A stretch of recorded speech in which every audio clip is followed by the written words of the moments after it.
Righto guys, so we have got the floor pretty much ready to zip the final little lip. And from the factory here, you can see this is hanging down, but it needs to tuck underneath. So we're going to use a zipper tool, which is over here. Paul's going to show us. Look at this. So I don't know if you guys have seen that before. We've never used it, so this is going to be a first for us. Plastic head, got a lifespan of 10 doors, so it says. 10 doors. So now there's a thin side and a thick side. So I'm not sure which side. We're just going to have to give it a crack. But from the video, I've seen... Thick, I think, because we've got 3 layers. Correct. Yeah. You bend it a little bit to get it started, and then you zip it along. But oh no, it's step 1, step 2, and step 2. Ah, It's got 2 steps. there's 2 steps. It's like one of those country and western. Step 1. Step 1, and the dancing steps. Yes. All right. Anyway, we'll Don't use it that way, right? We might have let's not zip. And we're going to need earmuffs. This is going to get really loud. I'm not going to put the sound in for you guys because your ears will bleed at home. And generally when the wives are in the background, they just scream at the husbands, what the hell are you watching? I get it all the time when I'm watching YouTube and a guy starts a grinder up. It's not a good thing. You guys know exactly what I'm talking about.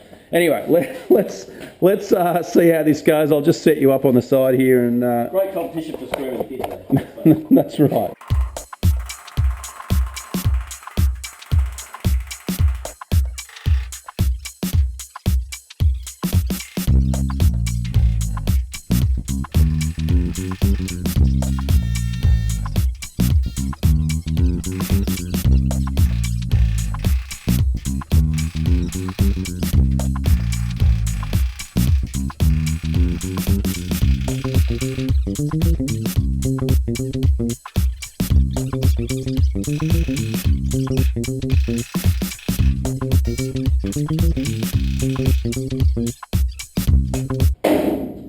Righto guys, so that's unfortunately the zipper is not going to work. It's not going to work yet because this metal's quite thick. So it's really meant for like, I think 1 or 1.6 mil.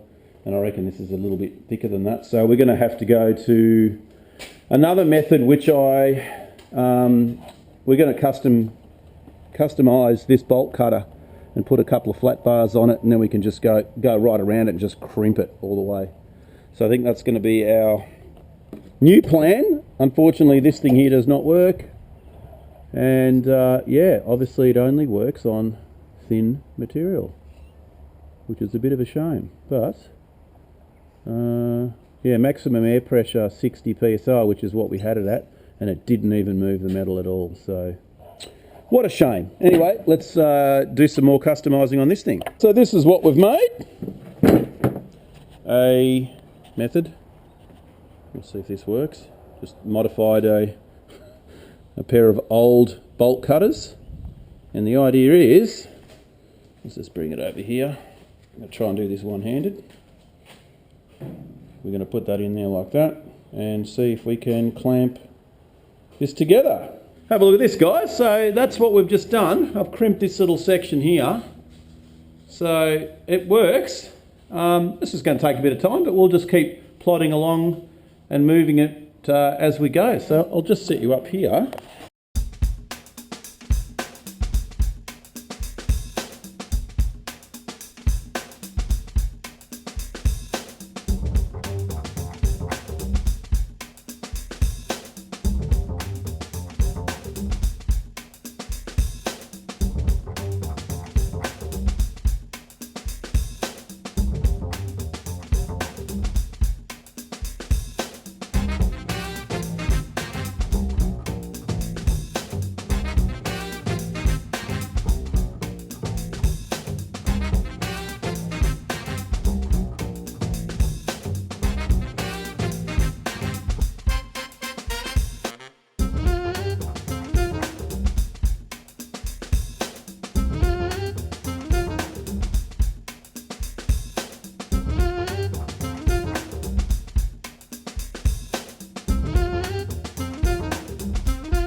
We've got it all crimped down. You can see along the edges how we've gone and crimped it all out.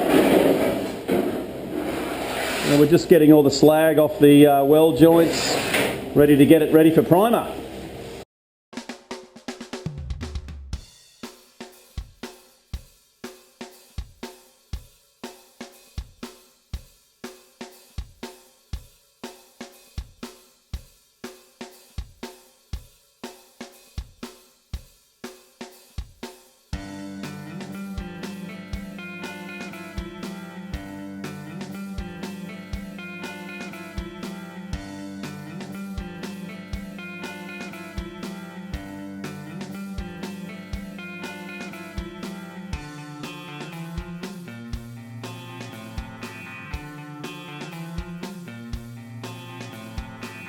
Now, what you can see here now, guys, is we are covered the ute yet again with some plastic.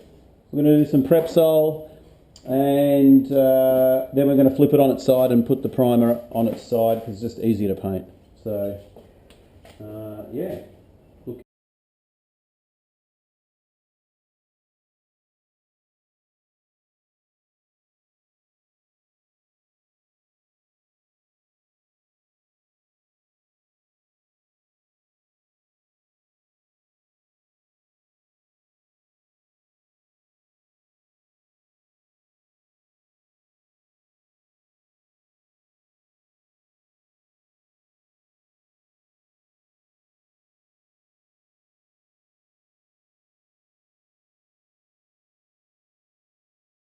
Guys, so here we go, all in primer. I'll just show you that bit of work. So pretty easy job. Of course, what the primer does is it shows up any imperfections, and you can see here we've got a few little spots here where the spot welds were, and we'll just fill these little voids. Again, they're all going to be covered by the timber, so it's not a big deal. Next thing we're going to do is run some Sikaflex over these seals, over the joins. So one across there and one across through the middle. And once we've got that done and that's dry, then we can put the blue top coat on top of this. So the plan with this is it will be shiny. I don't think we're going to do too much distressing to it, but we'll obviously try and get the timber slats. Yeah, we need to get those from America somewhere. I've got a set for my ute, but I can't remember where to get them from, so we'll have to try and chase them up. I think Wolfberg West used to sell them, but they seem to be out of stock all the time, so I don't know if they can get them anymore. But anyway, that's all done. That's about as much as we're going to get done today, and I think that will be a big milestone. If you have a look, you know, she's almost all done. We've still got to fabricate bits and pieces off the back parcel shelf, or divider bar at the back there, before we put that in, and that'll be probably one of the next jobs we have to do.